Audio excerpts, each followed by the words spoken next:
হঠাৎ করে তাকায় দেখে আগুনের ভিতরে উসমান হারুনি ওই ছোট্ট বাচ্চাকে নিয়ে হাসি তামাশা করেন, কপালে চুমু দেন, খেলাধুলা করেন। আগুন আগুনের মতো উড়ে, কিন্তু তাদের গায়ে স্পর্শ করে না। উসমান হারুনি খাদেম রে পাঠাইছে, বাবা দেখতো যে একটু আগুন নি পাও, আমার অজুর পানি গরম করবো, শীতের রাত। খাদেম গিয়া দেখে একদল মানুষ আগুনের পূজা করে। খাদেম গিয়া কয়, ভাই একটু আগুন দিবানি? কয় কেন? কয় আমার উস্তাদে একটু পানি গরম করবো। কয় কেন? কয় অজু করার জন্য। এমনি অগ্নি পূজারী আগুন পূজারীরা কয়, আরে আল্লাহ, আমরা আগুনের পূজা করি, আর এই আগুন নিয়ে তোমার উস্তাদে অজু বানাইবো, আর আমরা সেই আগুন দিমু, এটা তুমি ভাবছো কি করে? ভাগো। খাদেমে কয়, তোমরা অসুবিধা কি? আগুন নিলে কি কমেনি?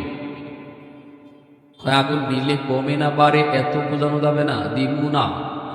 খাদেমে গিয়া কয়, হুজুর আগুন তো পাইছি কিন্তু দিত না। কয় কেন? কয় ওরা আগুনের পূজা করে।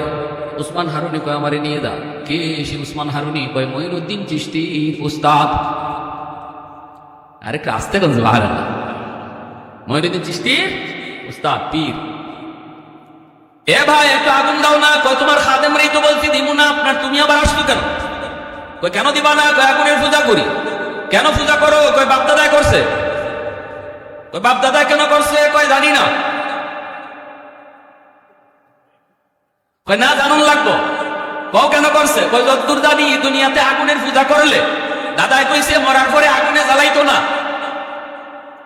আগুনে মায়া করবো। কইব দুনিয়াতে আমার পূজা করছে, একটু মায়া করি। উসমান হারুনি কয়, বুকার বুকাও বল, আহম্মুকের আহম্মুক, মরার পরে আগুনে জ্বালাইবো কি জ্বালাইবো না এটা দুনিয়াতে টেস্ট করো। তো কেমনে?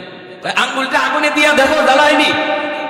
যদি আঙ্গুল না জ্বালায় তাহলে বুঝবা বডিও জ্বালাইতো না, মরণের পরে মায়া করবো। আর দুনিয়াতে যদি আঙ্গুল জ্বালায় তাহলে বোঝা গেল এই পূজার কারণে আগুন আরো সেরতেছে, মরার পরে ইচ্ছা মতো ছিলব, ঠিক না? দুনিয়াতে যদি আগুন তোমার আঙ্গুলটা ছাড়লো না, মরার পরে বডি ও ছাড়তো না। এই কথা কইতে আগুনের পূজারীরা কোন মৌলবীটা করতে গেছিল, এটা তো আমাকে আগুনে ফুরাই মারতে হয়েছে। বাপ সব তো বেশি ভালো না। গায়ে মিয়া শোনো, আগুনের অভ্যাসিত জ্বালানো, আগুন তো সবাই জ্বালাইবো, আঙ্গুল দিলেও জ্বালাইবো, যা দিল তাই জ্বালাইবো। আগুনের অভ্যাসিত জ্বালানো, আগুনের স্বভাবটাই তো জ্বালানো। ওসমান হারুনি কয়, ভুল কইছো, আগুনের স্বভাব জ্বালানো নয়, আগুন চাইলেই জ্বালাইতে পারে না, মালিকের অনুমতি লাগে, ঠিক না? যদি আগুন চাইলেই জ্বালাইতো তাহলে ইব্রাহিম খলিল আগুনে কিন্তু কেন জ্বালাইল না? আগুন যদি চাইলেই জ্বালাইতো, তুর পাহাড় জ্বলে ছাই, মুসা নবীর পশম কেন জ্বলল না? ঠিক না? হ্যাঁ, আমাদের সিলেটের অঞ্চলে আমার একজন নানা আছেন, বহুত বড় একজন বুজুর্গ। মসজিদের মধ্যেই তিনি সময় কাটাইতেন বেশি। মসজিদের মধ্যে মানুষেরা এসে কয়, হুজুর আপনার পাশের ঘরে আগুন লাগছে, হুজুর আগুন কিন্তু আপনার ঘরে ধরবে, আপনার ঘরটা নেড়ার ঘর, ঘরে কিন্তু আগুন ধরবে। হুজুরে কইতেছে, আগুনের মালিকের সাথে আমার কথা হইতেছে। মানুষেরা কয়, আমরা গেলাম, হুজুর লড়লেন না, মসজিদেই বসা। আমরা দেখলাম পাশের ঘর থেকে আগুন হুজুরের ঘরে ধরলো, কিন্তু আগুন হুজুরের ঘরে ঢুইকা এদিক দিয়ে ঢুইকা ওই দিক দিয়ে বের হয়ে যায়। আল্লাহু আকবার জোরে বলেন। আগুন এই দিক দিয়ে ঢুকে, চালের নিচ দিয়ে এই দিক দিয়ে ঢুকে, ওই দিক দিয়ে আগুন বের হয়, বিন্দু পরিমাণ কোথাও আগুন লাগে না। আর জোরে কন্যা সুবহানাল্লাহ। मैं तो तालिब मौला हूँ मेरे इश्क़ निराला, मैं तो तालिब मौला हूँ मेरे इश्क़ निराला, है जुमला जहाँ जिनके तजल्ली से उजाला, है जुमला जहाँ जिनके तजल्ली से उजाला, मादर्द जहाँ गैर खुदा यार नदार, जुदी याद खुदा ही चिदी गुरकार नदर, जुदी याद खुदा ही चिदी गुरकार नदर। মোহাব্বতের আওয়াজ এখন আল্লাহু আকবার। বাইরা বন্ধুরা, জন্যই ওই আগুনের পূজারীরা কয়, মিয়া মৌলবী ইব্রাহিম বুঝি না, মুসা বুঝি না, এগুলা বুঝি না, এখন বর্তমান বুঝি আমরা, বর্তমান। উসমান হারুনি কয়, তাহলে বর্তমানে দেখবা? বলে হ। উসমান হারুনি সাথে সাথে একা নয়, একটা হিন্দু বাচ্চা পাশে ছিল, ওই হিন্দু বাচ্চাটারে কোলে নিয়া আল্লাহু আকবার কইয়া আগুনের ভিতরে ঢুকে গেলেন। এখন তো শুরু হয়েছে রাম রাম রাম রাম। কয়ে মৌলবী মরছে মরুক, আমাকে ফুলাটার কি দোষ ছিল? মৌলবী চলছে চলুক, আমাদের বাচ্চাটারে কেন নিল? হঠাৎ করে তাকায় দেখে আগুনের ভিতরে উসমান হারুনি ওই ছোট্ট বাচ্চাকে নিয়ে হাসি তামাশা করেন, কপালে চুমু দেন, খেলাধুলা করেন। আগুন আগুনের মতো উড়ে, কিন্তু তাদের গায়ে স্পর্শ করে না। সুবহানাল্লাহ। আরো জোরে। আর জোরে সুবহানাল্লাহ। সুবহানাল্লাহ কার জিকির? একটু জোরে কন্যা কার জিকির? আল্লাহ নামের জিকির করলে দিলের মধ্যে শান্তি আসেনি না আসে না?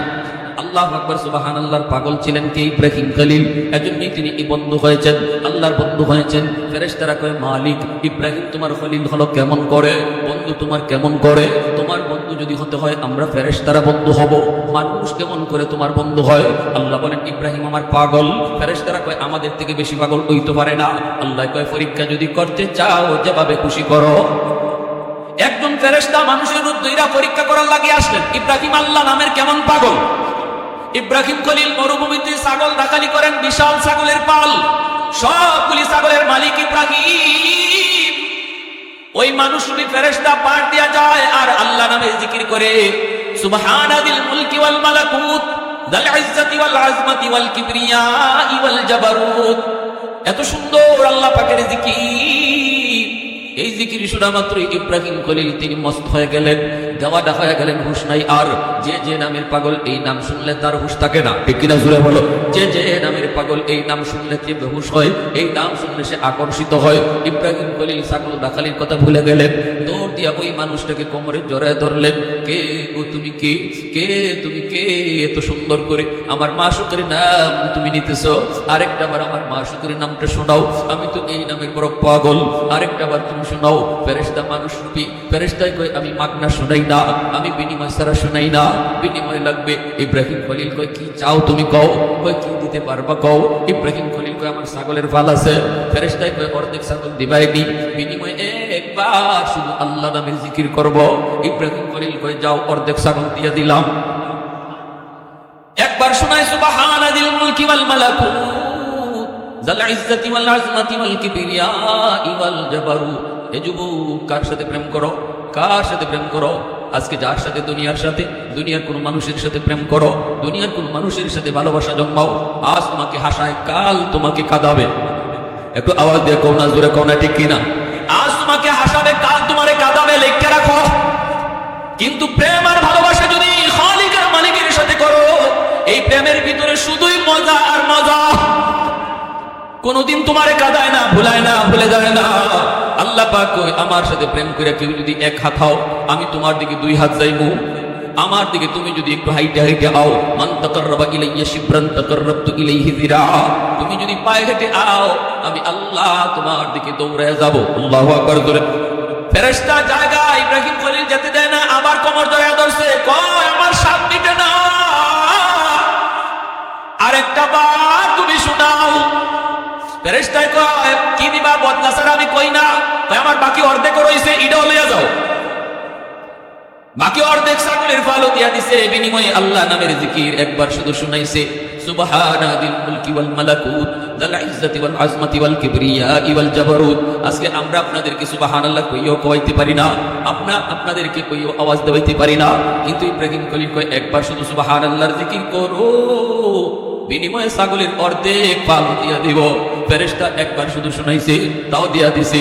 ফেরেশতা জায়গা ইব্রাহিম খলিল যেতে দেয় না, আবার যায় কোমরের মধ্যে জড়ায় ধরছে, কে গো তুমি? তোমাকে যেতে দিব না, আমি তো এই নামের বড় আশিক, আরেকবার তোমাকে শুনাইতে হবে। ফেরেশতা কয় এখন কি দিবা? এখন তো দেওয়ার কিছুই নেই, কেমনে শুনাইমু? আমি তো বিনিময় ছাড়া শুনাই না। ইব্রাহিম খলিল কান্দে আর কয় আরেকবার যদি শোনাও, আমি ইব্রাহিম সারা জীবনের জন্য তোমার গোলাম হয়ে যাব। ফেরেশতা তখন সাথে সাথে বুকের সাথে বুক মিলায় চোখের পানি ধরে ফেরেশতা কাঁদতে আর কয় আল্লাহর খলিল ছাগল রাখবে না, ছাগল নিতে আসি নাই, পরীক্ষা করতে আইছিলাম। 100 পরীক্ষায় পাশ করেছো, তোমার ছাগল তুমি লইয়া যাও। তুমি আল্লাহর কেমনে বন্ধু হইছো জানতে ইচ্ছা ছিল, আমার বুঝ হয়ে গেছে। একবার যে আল্লাহ নামের জিকির শুনাইলে জীবনের জন্য গোলাম হতে চায়, সে আল্লাহর বন্ধু না হইয়া পারে না। প্রশংসা করব কার? একটু জোরে আমার আল্লাহর নাম কার? আলহামদুলিমান কাদ্দারা খাইরাম ওয়া কাবালা, আলহামদুলিমান কাদ্দারা খাইরাম ওয়া কাবালা, ওয়া শুকরু লিমান সাওয়ারা হুসনাম ওয়া জামালা, ফারদুন সামাদুন আন সিফাতিন খালকি বারিউন, রব্বুন আযালিয়্যুন খালাকাল খালকা কামালা, লা জিদ্দা ওয়ালা নিদ্দা ওয়ালা হাদ্দা লিমাওলা, আল আনা কামা কানা ওয়ালাম ইয়ালকা দাওয়ালা, আল আনা কামা কানা ওয়ালাম ইয়ালকা দাওয়ালা। ও যুবক, একটু দিলটা নরম করে কথাগুলি শুনো। দুনিয়ার নাপাক প্রেম ভালোবাসা অন্তর থেকে সরাও, সত্যিকারের ভালোবাসা অন্তরে জন্মাও।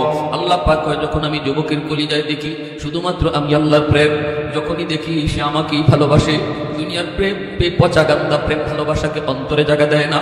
আমি যখন দেখি দিলের ভিতরে আমার প্রেম, এই প্রেম নিয়ে সে মসজিদে যায়, এই ভালোবাসা নিয়ে মাথায় টুপি রাখে, এই ভালোবাসা নিয়ে মুখে দাঁড়িয়ে রাখে, ওই যুবক আমি আল্লাহর প্রেম কলিজায় নিয়া ওয়াজ মাহফিলে বসে চোখের পানি ধরায়। আল্লাহ বলে, ওই যুবকের দিকে তাকাইয়া আমি এই জমিন টিকায় রাখি। আমি বুঝি না যৌবনে আল্লাহর গোলামির কত দাম, কত দাম। এ যুবক, পাটা বাড়ায় দে, হাতটা লাগায় বলি, যুবক তুমি তোমার নিজের দাম বুঝতেছো না, তুমি তোমার নিজের দাম বোঝো না। একজন বুড়া মানুষ সেজদার যুবকের সেজদার সমান না, আসমান জমিন তফাৎ। যুবক সেজদা দিলে জমিন কাঁপে ওঠে। আল্লাহ পাক রব্বুল আলামিন কয়, এই সেজদার জন্যই আমি জমিন টিকায় রাখছি। একটু জোরে কও না সুবহানাল্লাহ। নইলে এই জমিনে যত গুনাহ হইতেছে, লাউলা মাশাইখু রুকা ওয়াশ শাবাবু খুশা ওয়াল আতফালু রুদ্দা ওয়াল আনআমু রুদ্দা লাজআলতুস সামাআ হাদিদা ওয়াল আরদা খাফসাফা ওয়াত তুরাবা রামাদা ওয়ামা আনজালতু মিনাস সামাই কাতরা ওয়ামা আনবাতু মিনাল আরদি নাবাতা বাল আনজালতু আলাইকুমুল আযাবা সাব্বা। আল্লাহ বলে, পরপর জমিনে গজব আইতো, জমিনটা আমি তামা বানায়া দিতাম, আসমানরে আমি আল্লাহ লোহা বানায়া দিতাম, একটা রহমতের বৃষ্টি আমি জমিনে দিতাম না। যেই পরিমাণ নাফরমানি আমার হইতেছে, সারা গ্রাম তালাশ করে দেখবা বেনামাজির সংখ্যা বেশি, নামাজির সংখ্যা কম। যেই গ্রামের মধ্যে নামাজির সংখ্যা কম, বেনামাজির সংখ্যা বেশি, এই গ্রামের মানুষ আল্লাহ কেন খাওয়াইতো, এই গ্রামে আল্লাহ কেন বৃষ্টি দিত? আল্লাহ এর ফরতে যখন দেখি দুই একজন যুবক আমি আল্লাহর কদমে সেজদা দেয়, তাদের দিকে তাকাইয়া এই জমিন আমি টিকায় রাখছি। ভাইরা বন্ধুরা, উসমান হারুনি আগুনের ভিতর থেকে আবার বাচ্চা নিয়ে লাফ দিয়া চলে আসলেন। এইবার আগুনের পূজারীরা কয়, হায় হায়, এতদিন পর্যন্ত আমরা কার গোলামি করলাম? আগুন তো আমাদের দেবতা না, আগুন বড় দেবতা না, বড় দেবতা হইল যারে আগুন জ্বালাইছে না সে। এখন উসমান হারুনির দেবতা কয়ে সেজদা দেওয়া শুরু করছে। আল্লাহ বলি লাঠি হাতে নিয়ে কয়, আহমকের আহমক, এই বলদের বলদ, তোরা তো মনে করো কোনো কিছু অবাক দেখলি খোদা কইল, দেবতা কইতে দেরি করো না, আমি দেবতা না, আগুন আমারে জ্বালাইছে না, এটা আমার কোনো ব্যক্তিত্ব না, আমার কোনো কেরামতিও না, আমার কোনো বুজুর্গিও না, এটা আমার আল্লাহর ইশারায় আগুন চলে, আল্লাহ পাকের ইশারায় আগুন চলে, আল্লাহর অনুমতি ছিল না, এজন্য জ্বালায় নেই। তোমরাও যদি আল্লাহর বন্দেগী করো, আল্লাহর গোলাম হও, আল্লাহর প্রিয় হও, আগুন তোমাদের কেউ দুনিয়া জ্বালাবে না। সাথে সাথে সবগুলা আগুন পূজারী উসমান হারুনির হাতে হাত মিলায়া কালেমা পড়ে মুসলমান হয়ে যায়। আমার ভাইরা বন্ধুরা, যুবক, ওই মহিলা দরজা খুইলা তাকায় দেখে সরকারি সৈন্য। মহিলা তো রাম রাম কয়, হাফেজ সাহেব কয়, আম্মা রাম কয় না, রামে বাঁচায় না, বাঁচায় আমার আল্লাহ। সরকারি ফৌজরা ভিতরে ঢুকে দেখে পালঙের মধ্যে একটা মেয়ে বসা, মেয়ে লোকের পোশাক পইরা। এরা মনে করছে মেয়ে লোক। আসলে বলুন তো, মেয়ে নাম ছেলে? মনে আসেনি আপনাদের? মেয়ে না ছেলে? ছেলেও কেমন ছেলে? হাফেজে কোরআন ছেলেও। সরকারি ফৌজারা কয়, এত সুন্দর মেয়ে, হায় রে, আজকে আমরা মন্দিরে রেখে দিব, চোখের সামনে মারা যাবে। সুন্দর তো হবেই, মালদ্বীপে এত সুন্দর মানুষ হয় না, কারণ তার বাড়ি তো মালদ্বীপ না, বাড়ি হলো আমার নবীর দেশে। আয়েশা কয়, চলো, ধরতে চায়। হাফেজ সাহেব কয়, ধরা লাগবে না, আমি নিজেই যাব। চলতেছে চলতেছে, মন্দিরের দিকে চলতেছে। রাম মন্দিরের ভিতরে ঢুকায়া তারা চলে গেল। হাফেজ সাহেব মন্দিরের ভিতরে ঢুকেই মেয়ে লোকের পোশাক খুলে ফেললো। নিচেই ছিল তার পুরুষের পোশাক। এরপরে হাতের মধ্যে লুকানো যায় নামাজ বিছাই দিল মন্দিরের ভিতরে। মন্দিরের ভিতরে যায় নামাজ বিছাই দিল। আল্লাহর কুদরতি কদমে সেজদায় পড়ে কান্দের কই, মালিক, আজ প্রমাণ হবে সিডরের পাওয়ার বেশি, জিনের পাওয়ার বেশি, নাকি তোমার কালামের পাওয়ার বেশি। আজ প্রমাণ হবে, আজ চ্যালেঞ্জ হবে, ও মালিক, আজ প্রমাণ হবে। রাত 12টা বেজে গেল। সরকারের পক্ষ থেকে পাগলা ঘন্টা বাজানো হলো, সতর্ক করা হলো জনগণকে। ওই অবস্থায় রাম মন্দির থেকে হাফেজে কোরআন সে সাগরের দিকে তাকায় দেখি তিনি তো হ হ পানি তো উপরে উঠতেছে, অনেক উপরে, পাহাড় পরিমাণ উপরে, আবার উপরে আগুনও দেখা যায়, অনেক ভয়ঙ্কর আকারের রূপ নিয়া মালদ্বীপ শহরের দিকে আসতেছে। এই অবস্থায় মন্দির থেকে হাফেজে কোরআন আল্লাহর কালামের সূরা ইয়াসিন পইরা ফু দেয়। আল্লাহর কালামের পাওয়ার আছে না নাই? একটু জোরে কোন আছে না নাই? কোরআন পড়া ফু দিলে লাভ হয়নি না হয় না? আসর হয়নি না হয় না? নাস্তিকে কয় ফখরে বাঙ্গাল রহমতুল্লাহ গেলেইকে, হুজুর মানুষদেরকে আর কত ধোঁকা দিবেন, এই যে ফু দেন বাতাস দেন বাতাস দেন, মানুষও বাতাস পাইয়া কত বুকার বুকা, মানুষও কয় পাইছি জায়গা, আমরা তো বুদ্ধিমান, আমরা জেন্টলম্যান, আমরা অনেক বুদ্ধি নিয়ে ঘুরি, এটা তো আপনাদের ধোঁকা। ফখরে বাঙ্গাল কয় আমি কোরআন পড়ে ফু দেই, এই ফুতে তোমার বিশ্বাস নাই? কয় না, কোনো বিশ্বাস নাই। ফুতে আবার কি হয়? বাতাসে আবার কি আছে? বাতাসে আবার কি আছে? ফখরে বাঙ্গাল কয় তুমি বুঝবা কেমন কইরা, তুমি তো যার সন্তান। সাথে সাথে হ্যাঁ গরম হয়ে গেছে, চেহারা ফুলে গেছে, বডি ফুলে গেছে, ধরে ফেলবে ফখরে বাঙ্গালকে, ধরে ফেলবে ফখরে বাঙ্গালকে। মানুষজন এসে থামাইতেছে, মানুষেরা কয় কি হয়েছে তোর? কয় হুজুরে আমার কত বড় গালি দিছে শোনো। হুজুর কি কইছেন? কয় না বেশি কিছু কই নাই, কইছি যার সন্তান বাপের ঠিক নাই। হুজুর আপনি এত বড় একটা গালি দিলেন? কয় হুজুরে কয় আমি তো গালি দেই নাই, আমি তারে বুঝাইছি বাতাসে কি হয়। কয় কেমনে? কই দেখেন আমি কোরআন পড়ে ফু দেই, বাতাস দেই। হ্যাঁ কই এটা বাতাস, বাতাসে কি হইলো? বাতাসে কি হইব? আমি তারে বুঝাইলাম আমিও তার একটা বাতাস চাচ্ছি। এই বাতাসে তার চেহারা লাল হয়ে গেছে, বডি তার ফুলে গেছে, অথচ এই চেহারা লাল করার জন্য হাত লাগাইছি না, বডি যে ফুলছে মারছিও না। ঠিক না জোরে কর? বডি যে ফুলছে মারছি কোনো আমি একটা বাতাস চাচ্ছি, বাতাস, তাও কি তার নাপাক বাতাস, গালি। এই বাতাসে যদি তার চেহারা লাল করে দেয়, বডি ফুলায় দেয়, আল্লাহর কালাম পইরা বাতাস দিলে যে আসর হয়, এটা তারে বুঝাইছি। আমাদের সিলেটের নুরুদ্দিন ঘরপুরি রহমতুল্লাহ আলাইহি নাম শুনছেন নি আপনারা? হ্যাঁ, বালিয়া সাহেব রাহিমাহুল্লাহর সাথে অনেক সম্পর্ক, ময়মনসিংহে খুব বেশি বেশি আসতেন, হুজুর খুব বেশি বেশি ময়মনসিংহ আসতেন। বহুত বড় আল্লাহর ওলি মুরব্বীরা নাম শুনছেন, দেখছেন, কালো মানুষ ছিলেন, বহুত বড় হুজুর। আসরের নামাজ পড়তেন সিলেটে, মাগরিবের নামাজ পড়ছেন ময়মনসিংহে। কোন বিমানে আসলেন? Bangladesh airlines, Saudi airlines, Kuwaiti airlines, কোনো এয়ারলাইন্স নাই, এটা আল্লাহর দেওয়া এয়ারলাইন্স। জিন্নাতরা ওনাকে এক জায়গা থেকে আরেক জায়গায় বাতাসে পৌঁছে দিত। শনি মঙ্গলবারে হুজুরে ফু দিতেন, ফু কোরআন পড়া ফু। মানুষেরা এরকম বোতল নিয়ে নিয়ে হাজির হইত, হাজারো হাজারো মানুষ। কেমনে ফু দিবেন? সময় লাগবে অনেক বেশি। হুজুরে পুকুরে ফু দিয়ে চলে যাইতেন, বিশাল বড় এক পুকুর মাদ্রাসার সামনে, পুকুরে ফু দিয়ে হুজুরে কাজে যেতেন, আর বলতেন পুকুর থেকে পানি নাও। মানুষের পুকুর থেকে পানি নিত, কাম হয়ে যাইত। আল্লাহর কালাম পড়া ফু দিলে আসর আসেনি না নাই? লন্ডন থেকে এক বেটা আয়া কয় হুজুর আমি লন্ডন থেকে আইছি, আপনার পানি ভরা নিমু, আমারে খাস করে একটা ফু দেন এই জগে। হুজুরে কই ফুকুরে তো ফু দিলাম। কই হুজুর ফুকুরের এই কোনা থেকে হি কোনায় ফু কেমনে যায়? হুজুরে কয় তাহলে আমি কি করতে? কয় আমার জগ ফু দেন। হুজুরে কয় জগ আনছো নি? কয় আনছি। কি জাত জগ? কয় কাছের জগ। হুজুরে কয় ভালো করে ধরো, ভালো করিয়া। হুজুর ধরছি। হুজুরে কয় ভালো করে দুই হাতে ধরো। কাছের জগে এইভাবে দুই হাতে ধরছে। আমাদের উস্তাদগণ পাশে ছিলেন, যারা সরাসরি দেখছেন। নুরুদ্দিন ঘরপুরি রহমাতুল্লাহি আলাইহি তার এই কাচের জগে ফু দিলেন আল্লাহর কালাম পড়া, সাথে সাথে কাচের জগটা টাস টাস করে ভেঙে চুরচার। হাতে আর এক জগ নাই, সব জগ মাটি। আল্লাহর কালামে অ্যাকশন আসেনি না নাই? হ্যাঁ, এখন যে হয় না কারণটা কি জানেননি? এখন আমরা ফু দিলেও ফুতে কাম হয় না, কারণটা কি? এটা হুজুরের দোষ না, এটা মুসলমানের ঘরের দোষ।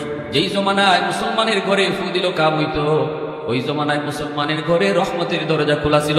ফজরের পরে কোরআন তেলাওয়াত হইতো, মাগরিবের পরে কোরআন তেলাওয়াত হইতো, মুসলমানের ঘরের পাশ দিয়া গেলে কোরআন তেলাওয়াতের আওয়াজ শোনা যাইতো। কিন্তু এখন আর এই আওয়াজ শোনা যায় না। টেলিভিশনে আওয়াজ শোনা যায়, গানের আওয়াজ শোনা যায়, গজবের দরজা এখন খোলা, রহমতের দরজা বন্ধ। যেই জমানায় ফুতে কাম হইতো, ওই জমানায় রহমতের দরজা খোলা ছিল। আর এখনের যুগে কাম হয় না, কারণ ফু আপনার ঘরে ডুববার জায়গা পায় না, যায় গিয়া দেখে রহমতের দরজা বন্ধ, গজবের দরজা খোলা। আল্লাহর কালাম রহমতের দরজা ছাড়া ঢুকে না। আগের হুজুররা যে কোরআন পড়ে ফু দিত, এখন উলামায়ে কেরাম কোরআন পড়েই ফু দেয়, যাই থেকে আপনার ঘরে ঢুকতো, গিয়া দেখে দল লাগাই ডুবো করতে গিয়ে। হ্যাঁ, অসুবিধা দিতেছে আপনাদের ভাই? মনোযোগ কার কার আছে? হাতের আল্লাহরা দেখা। আল্লাহ তুমি কবুল করো, জোরে কোন আমিন, আরো জোরে আমিন। আল্লাহর কালাম সূরা ইয়াসিন পড়ে ফু দিয়া দিছে, সাথে সাথে সিডরের পানি ওই পানি, যেই পানি পাহাড়ের মতো উঁচু ছিল, ওই পানিটাকে আল্লাহর কালাম সূরা ইয়াসিন গিয়া আঘাত করল। অ্যাকশন, আল্লাহু আকবার জোরে বলেন। সাথে সাথে আল্লাহর কোরআন জয়ী, সূরা ইয়াসিন জয়ী হয়ে গেল, আর পানি পরাজিত হয়ে গেল। পানি জায়গার মধ্যে সেটা আবার নীরব নিস্তব্ধ হয়ে গেল। ফজরের সময় সকালবেলা সরকারি ফৌজরা গেছে লাশ নামার জন্য, গিয়া দেখে লাশের বন্ধ নাই।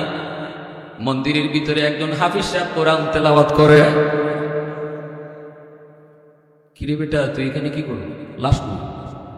হাফিজ সাহেব কয়, লাশ কই পাইবা তুমি? কার লাশ? কেন, গত রাতে যে একটা মেয়ে লুকায় এনে রেখে গেলাম। হাফিজ সাহেব কয়, বোকার বোকা, মেয়ে কোথায় পাবা? আমারই রেখে গেছো। আমরা তো মেয়ে লুক রাখছি, তুই তো ফুলা।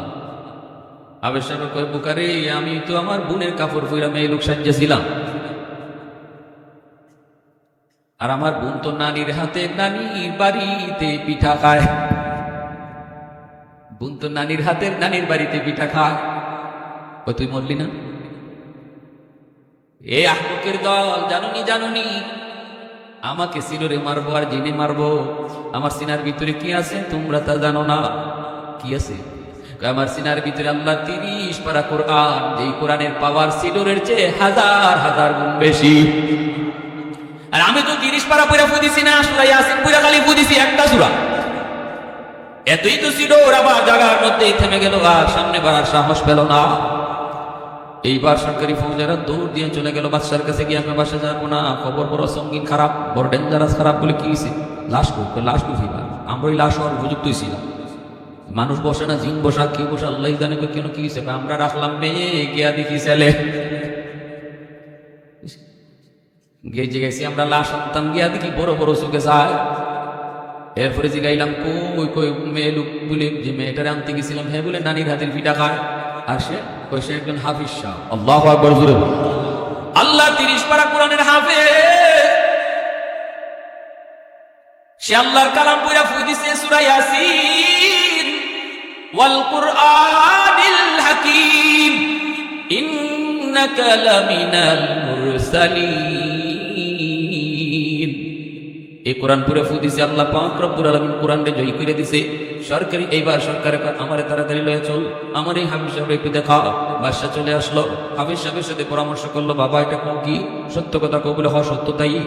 তাহলে চলো, আগামী বছর তোমাকে এই জায়গায় রাখবো, আমি সাগরের পারে দাঁড়ায় দাঁড়ায় নিজের চোখে দেখবো। যদি এমনই হয়, কোরআনের পাওয়ার যদি এমনই হয়, তাহলে আর অন্ধকার ধর্মে কেন আমরা থাকবো? কোরআনকে বিশ্বাস করবো, ইসলাম মানবো। কিন্তু বাবা, নিজের চোখে দেখতে হবে। কথা দিলাম, মন্ত্রী পরিষদ জনগণ কালেমা পড়ে মুসলমান হব। এই কথা বলতেই আগামী বছর হাফেজে কোরআন আবারও এই জায়গায় বসলো। আবার বাদশা মন্ত্রী পরিষদ নিয়ে সাগরের পারে দাঁড়াইলো, নিজের চোখে আল্লাহর কোরআনের পাওয়ার দেখলো। আল্লাহর কোরআন জয়ী হলো, সিনুর পরাজিত হলো। সাথে সাথে মালদ্বীপের বাদশা, মন্ত্রী, জনগণ সহ কালেমা পড়ে মুসলমান হব। ওই দিন হলো ইসলামের ইতিহাসে, মালদ্বীপের ইতিহাসে স্মরণীয় দিন, যেদিন জনগণ সহ একজন হাফেজের হাতে কালেমা পড়ে সব মুসলমান হইয়া গোটা রাষ্ট্র একটা মুসলিম রাষ্ট্র হয়ে গেল। একজন হাফেজের উসিলায় আল্লাহ গোটা দেশকে মুসলমান বানিয়ে দিয়েছে।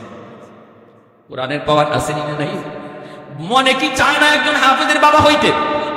এ যুবক, মনে কি চায় না একজন হাফেজে কোরআনের দাদা হইতে? দাদা হইতে মন চায় না? আজকে যেই খুশি তাদের মা বাবা, এমন খুশি তোমারও তো মন চায়, তোমারও তো এমন মন চায়। এরা বন্ধুরা জন্য বলি, যুবক, এজন্য বলি আমার রহমতের নবী, মায়ার নবী, রহমতের নবী কয়, ইন্নাল আলিমা ইস্তাগফিরু লাহু মান ফিল আরদ ওয়া মান ফিস সামা হাত্তাল হিতান ফি জাওফিল মা। নবী কয়, উম্মতের দল, একজন হাফেজ আলেমের কি পরিমাণ দাম এটা তোমরা বুঝো না। বুঝে আসমানের আর জমিনের যত মাখলুক তারা বুঝে। গাছের পাতাটায় হাফেজ সাহেবের দাম বুঝে, মাটির কণাটায় হাফেজের মূল্য বুঝে, পানির নিচের মাছেও হাফেজের দাম বুঝে, গর্তের পিপিলিকায় হাফেজের মূল্য বুঝে। কারণ হলো এরা কয়, আল্লাহ এই জমিন তো টিকায় রাখছো এই হাফেজ সাহেবের উসিলায়, কোরআনের উসিলায়। কোরআনের আওয়াজ আসেনি দেয়, এখনো তো জমিন টিকে আছি, এখনো যুবকের কলিজায় তোমার ভয়, কোরআনের আওয়াজ আসে বিদায়। আল্লাহ যাদের উসিলায় জমিন টিকায় রাখছো, যার কারণে আমি মাছ বেঁচে আছি, আমি পিপিলিকা বেঁচে আছি, আমি গাছ কোনো মাটির উপরে দাঁড়ায় আছি, আল্লাহ ওই হাফেজ আলেমের হায়াত তুমি বাড়ায়া দাও। নবী কয় ওরা কিন্তু দোয়া করতেছে আর আল্লাহ কয় তোমার এলাকার জন্য তোমার মাদ্রাসা হলো রহমত।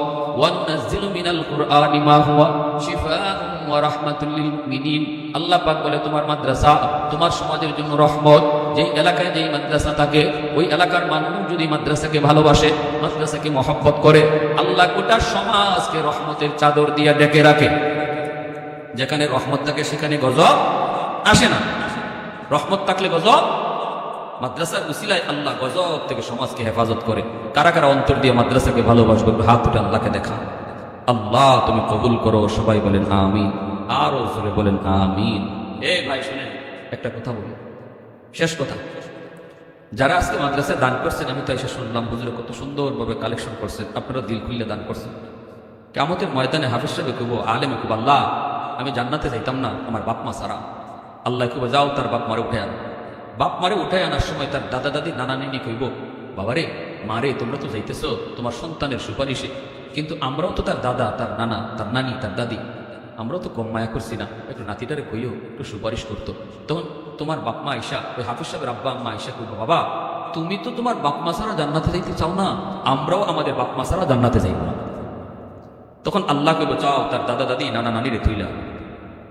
ওই এলাকার মানুষগুলা তার দাদা দাদি নানা নানিরে ধরবে, যে এলাকায় মাদ্রাসাটা ছিল। ভাই তোমরা তো তোমাদের নাতির সুপারিশে মুক্তি পেয়ে গেছো, কিন্তু আমরা তো ওই এলাকার মানুষ যারা এই মাদ্রাসায় সহযোগিতা করতাম, ছাত্রদেরকে থাকা খাওয়ার ব্যবস্থা করে দিতাম, এতটুকু সহযোগিতার উসিলায় সে হাফেজ হয়েছে, আমাদের কথা একটু কইও। দাদা দাদি নানা নানি এসে যখন কইব, বাবা ভাই রে যে হাফেজ যেই মাদ্রাসায় করে হাফেজ হয়েছো আলেম হইছো, ওই এলাকার কিছু মানুষ এখনো জাহান্নামে আটকা, যারা এই মাদ্রাসায় সহযোগিতা করত। তখনই হাফিজ কোরআন কোরআনের পাখি কইব, আল্লাহ যাদের সহযোগিতায় আমি হাফিজ হয়েছি আলেম হয়েছি তাদেরকে সারা আমি জান্নাতে যাইব না। আল্লাহ রসুল বলেন মেশকা শরীফের টিকা আছে হাদিস, এইভাবে লাইন ধরে মানুষদেরকে দাঁড় করানো হবে আর কোরআনের পাখির মাঝখান দিয়ে আল্লাহ সেরে কইব, তুমি দেখো কারে চিনো আর তোমারে কতজনে চিনে। হাঁটা শুরু করবো, একজনে কইব, হুজুর আপনি আমারে চিনছেন? আনাল্লাযী সাকাইতুকা মা, আমি একদিন আপনারে এক গ্লাস পানি খাওয়াইছিলাম। আর একজনে কইব, হুজুর আপনি চিনছেন আমারে? আনাল্লাযী ওয়াহাবতুকা ওযুআ, আপনারে এক বদনা ওযুর পানি দিছিলাম। মুহাদ্দিসিনে কেরাম বলেন এখানে পানি আর ওযু উদ্দেশ্য না, যতজনে যতভাবে মাদ্রাসার সহযোগিতা করছে, কেউ 30,000, কেউ 20,000, কেউ 10,000, কেউ 5,000, কেউ 1,000, 500 দিয়েও যারা সহযোগিতা করছে, এভাবে কইব আর আল্লাহ কইব বরযাত্রীর মতো জান্নাতে প্রবেশ করো। সুবহানাল্লাহ জোরে বলেন। 99 ভাগ দয়াময় আল্লাহর কলিজায় থাকবো, যে কোনো উসিলায় আল্লাহ হাসরবাসী মানুষকে মাফ করবো। আল্লাহ আমাদের সবাইকে বুঝার, দিন থেকে মহব্বত করার, নিজের সন্তানকে হাফেজ আলেম বানাইবার তৌফিক আল্লাহ দান করুন। সবাই বলেন আমিন।